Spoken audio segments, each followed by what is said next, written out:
वय आता 76 आहे म्हणजे अमृत महोत्सव झाला. तुमची तब्येत ठणठणीत आहे. तुम्हाला कोणताही म्हणजे बीपीचा त्रास नाही, डायबिटीजचा नाही किंवा कुठल्याच प्रकारचं हे नाही. तुमची दैनंदिनी कशी? आत्ताच्या मुलांना किंवा माणसांना हा सगळा त्रास आहे. बीपी आहे, हृदयरोग आहे, त्याला अनेक प्रकारचं चाललं तर पाय दुखतात. तर आत्ताच्या ह्यांना सल्ला काय द्याल? तुमची दैनंदिनी कशी होती? तुम्ही जे खात होता, सकाळपासून किती तास झोपत होता, याबद्दल सगळं सांगा की.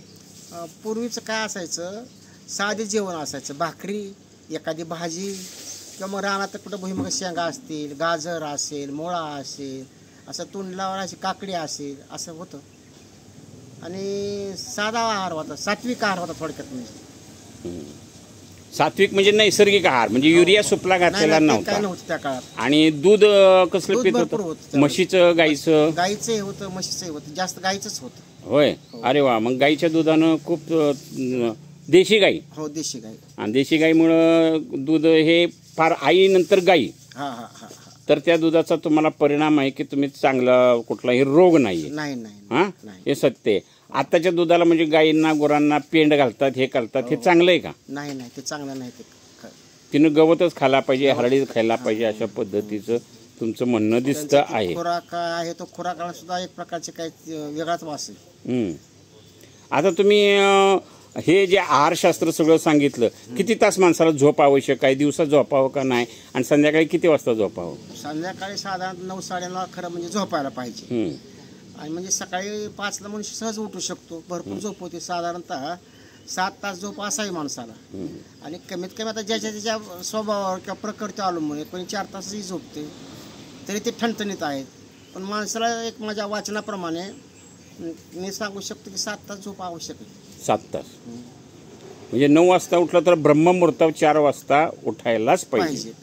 आणि 4 नंतर कामं सुरू. त्याच्यामध्ये तुम्हाला व्यायाम किंवा काय कसं असतंय? नाश्ता केव्हा, व्यायाम केव्हा, चालणं किती? नाही म्हणजे सकाळी उठल्यानंतर थोडंसं ध्यानधारणा करतो.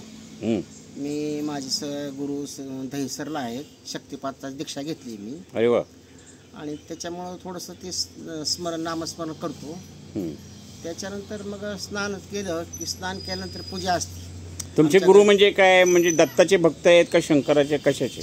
नाही, त्यांचं त्या गुरूंचे गुरुवर श्रद्धा, अनन्य शरणा श्रद्धा. आणि तिथं शंकराचं मंदिर आहे. म्हणजे एक मला असं वाटतं की शंकरावर आणि पार्वतीवर त्यांची जास्त निष्ठा असावी, असं एक वाटतं. असं काय मुलाखतीनं किंवा बोलून त्यांचं कळलं नाही की बाबा तुमची कुठल्या देवाला श्रद्धा आहे किंवा काय, असं काय मला जाणवलं नाही. तरी तुम्हाला आता जी तुम्ही आराधना करता, प्रार्थना करता, ही ज्या वेळेला लहानपणापासूनच तुम्हाला कुठला देव आवडतो किंवा कुठल्या देवाची भक्ती करता, आणि भक्ती मार्ग चांगला आहे का? तुम्ही वारकरी संप्रदायामध्ये काय करता? तुम्ही दिंडीला जाता का?